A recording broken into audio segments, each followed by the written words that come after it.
بسم اللہ الرحمن الرحیم۔ اولاد اللہ رب العزت کا نہایت ہی قیمتی انعام ہے جسے رب تعالی نے دنیاوی زندگی میں رونق بیان کیا ہے۔ بہت سارے لوگ ایسے ہوں گے جو اولاد جیسی عظیم نعمت کے لیے ترس رہے ہوں گے۔ بے اولادی پریشان کن ہو سکتی ہے اور بہت سے لوگوں کو تناؤ، اداسی یا نا امیدی کے احساسات کا سامنا کرنا پڑتا ہے۔ بے اولادی کے شکار کچھ لوگ افسردہ ہو جاتے ہیں۔ اس کا خواتین کی ذہنی صحت پر گہرا اثر پڑتا ہے۔ کسی کی زندگی کے جسمانی، جذباتی، جنسی، روحانی اور مالیاتی پہلو سب بے اولادی کی اس بیماری سے متاثر ہوتے ہیں۔ آج کی ویڈیو جو میں آپ کے لیے لے کر حاضر ہوا ہوں، اس میں آپ کو بے اولادی کے 4 روحانی علاج کے بارے میں بتاؤں گا۔ جو لوگ اولاد جیسی نعمت سے محروم ہیں، وہ لوگ ان وظیفوں کو اللہ عز و جل پر پختہ یقین رکھتے ہوئے عمل کریں، انشاءاللہ عز و جل اولاد نصیب ہوگی۔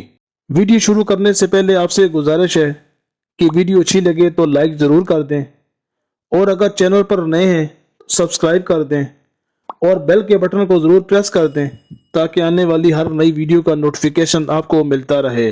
ہر وید کے اول و آخر ایک بار درود شریف ضرور پڑھ لیجئے۔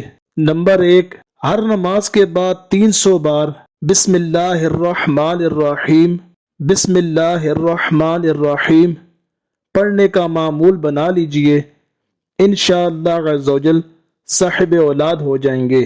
نمبر 2، میاں بیوی دونوں 56 بار لا الہ الا اللہ لا الہ الا اللہ بیچ رات میں پڑھ کر ملاپ کریں تو اللہ رب العزت کی رحمت سے نیک اولاد کی ولادت ہو جو کہ اپنے ماں باپ کے لیے سامان رحمت بنے۔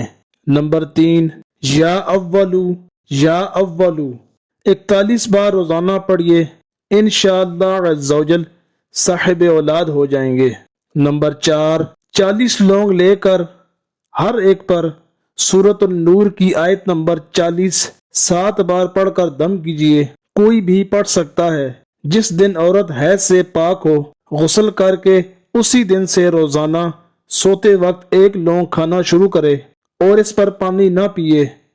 ان 40 دنوں میں شوہر کے ساتھ کم از کم 1 بار ضرور ملاپ کر لے، زیادہ بار میں حرج نہیں، انشاءاللہ عز و جل اولاد نصیب ہوگی۔ ویڈیو اچھی لگے تو کمنٹ میں اپنی رائے کا اظہار ضرور کیجیے گا۔